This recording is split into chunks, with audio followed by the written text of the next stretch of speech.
თოვლის კაცი. რა სასიამოვნოდ მომტრევს ტანში, როგორ საყვარლად ცივა. თქვა თოვლის კაცმა. მაგრამ ეს ცეცხლოვანი ბურთი რა თვალის მომჭრელად კაშკაშებს. უკმაყოფილო ჩაილაპარაკა ჩამავალი მზის მისამართით. ამ მხიარულ თოვლის კაცს თვალები ძველი კრამიტის ნამსხვრევების ჰქონდა. პირი ძველი ფოცხისგან გაეკეთებინათ და ამიტომ კბილებიც ამშვენებდა. ბიჭუნებმა შექმნეს ეს მომხიბვლელი კაცუნა ასე ბედნიერად რომ გამოიყურებოდა ამ სუსხიან ზამთარში. როგორც იქნა, მზე ჩავიდა და დიდი, ნათელი, სავსე მთვარე ამოგორდა მუქ ლურჯ ცაზე. ღმერთო ჩემო, ისევ გამოჩნდა. აბუზღუნდა თოვლის კაცი. ეგონა ისევ მზე ამოვიდაო. ისე კი შევეჩვიე თვალებში შემოჭედინებას. იყოს ანათოს თავისთვის. ჩემ თავს მაინც დავინახავ. რა კარგი იქნებოდა სიარული რომ შემეძლოს. გავიქცეოდი მოედანზე და ბიჭუნებთან ერთად ვისრიალებდი ყინულზე. მაგრამ სამწუხაროდ ადგილიდან დაძვრაც კი არ შემიძლია. ვოფ შეჰყეფა ბებერმა ძაღლმა. ადრე ოთახში რომ ცხოვრობდა თბილად და უზრუნველად. მზე გიჩვენებს შენ სეირს, ისე გაგაქრობს, როგორც შენ წინამორბედებს. ვნახე მე შარშანაც გააკეთეს ბიჭება შენაირი თოვლის კაცი. შარშან წინაც და იმის წინაც ვოფ. არც ერთი არ დარჩენილა აქ სამუდამოდ. გაზაფხულზე მათი კვალიც აღარ იყო. ვერ ხვდები რას ამბობ. უთხრა თოვლის კაცმა. გინდა თქვა რომ ის კაშკაშა ბურთი ზემოთ რომ არის ჭკუას მასწავლის?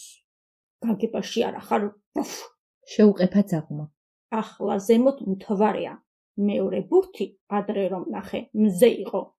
ხვალ ისევ დაბრუნდება და სწორედ ის გასწავლის სირბილს, ასე რომ გინდა ვოფ. ხო და ისე გაიქცევი, საერთოდ აღარ დაბრუნდები აქ. მაინც ვერ ხვდები რას ლაპარაკობ. ალუღლუღდა თოვლის კაცი. თუმცა კარგს რომ არ მეუბნები, ამას კი ხვდები. გული მიგრძნობს ის მზე, თურმე ხვალ რომ მობრუნდება, ჩემი მოკეთე არ უნდა იყოს.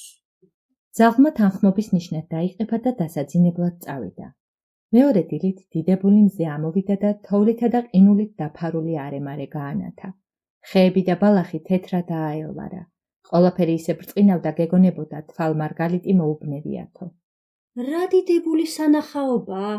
წამოიძახა ახალგაზრდა ყმაწულთან ერთად სასეირნოდ გამოსულმა აღფრთოვანებულმა გოგონამ. ზაფხულში ასეთ სილამაზეს ხომ ვერ ნახავ. თქვა თვალებ გაბრწყინებულმა. ვერც ასეთ საუცხოო ყმაწვილს შეხვდები ზაფხულში.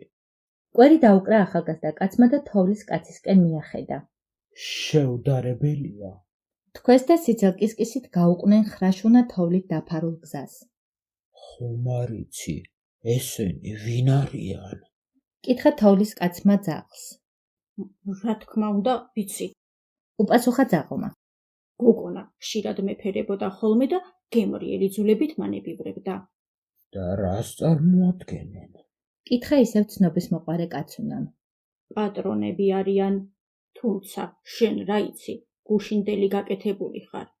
მე კი შენზე უფროსი ვარ და ნანახი და გაგონილიც მეტი მაქვს.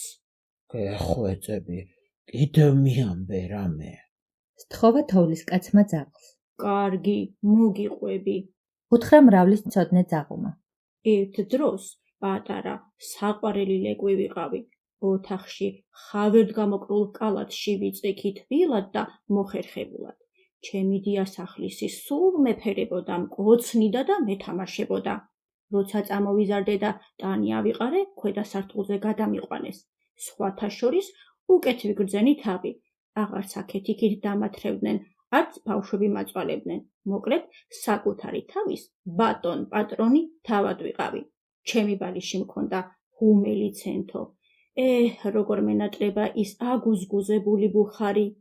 რითია ხუმელი ასე კარგი? მე მგავს? იკითხა თოვლის კაცმა. ძაღლმა ისე უცნაურად დაიყეფა თითქოს იცინისო. ვახ, შენ საერთოდ არ გგავს. ღუმელი ნახშირივით შავია, გრძელი კისრითა და გაბერილი მუცლით. შეშა უნდა შეაყარო შიგ და ცეცხლი წაუკიდო.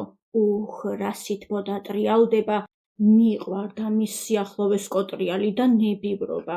ხშირად მის ქვეშაც ძვრებოდი ხოლმე და იქ ვიძინებდი. სხვათა შორის შენ შეგიძლია მანდედან სახლის ფანჯარაში შეიჭრიტო და დაინახავ. თოვლის კაცმაც გაიხედა და მართლაც დაინახა რაღაც შავი, მისი სიმაღლის საგანი გრძელი კისრითა და გაბერილი მუცლით, რომელშიც ცეცხლი ენთო. შეშის ტკაცად-ტკუცის ხმაც კი მოესმა. ცეცხლი ისე მხიარულად ციმციმებდა, რომ თოვლის კაციც ხასიათზე მოიყვანა. თითქოს რაღაცა მეწვა შიგნით, თქვა თოვლის კაცმა. ნეტავ რამდენ ხანს გავძლებდი ამ ღუმელთან. ალბათ სულელური შეკითხვაა. მე იქ აბა როგორ მოხვდები? მართლა სულელი ხარ. ჯერ შენ იქ როგორ უნდა მოხვდე და კიდეც რომ მოხვდე, შენგან ხომ წამში აღარაფერი დარჩება. გაქრები. აუხსნა ძაღლმა. თოვლის კაცი მთელი დღე ფანჯარაში იჭყიტებოდა. როცა მოსაღამოვდა, მოეჩვენა, თითქოს ოთახი თავისთან ეპატიჟებოდა. ღუმელი კიდევ უფრო აგიზგიზდა. აი ისე, ღამით მთვარე რომ აელვარდება ხოლმე, ან დღისით მზე რომ აბჭყიალდება. და როცა ღუმლის კარი გააღეს, უფრო აკაშკაშდა და მისი ნათელი თოვლის კაცის თეთრ სახესაც მოედო. რა ლამაზი ყოფილა ეს ღუმელი? შეჰყირა თოვლის კაცმა. თავს ვეღარ ვიკავებ, ისე მინდა მასთან ახლოს ყოფნა.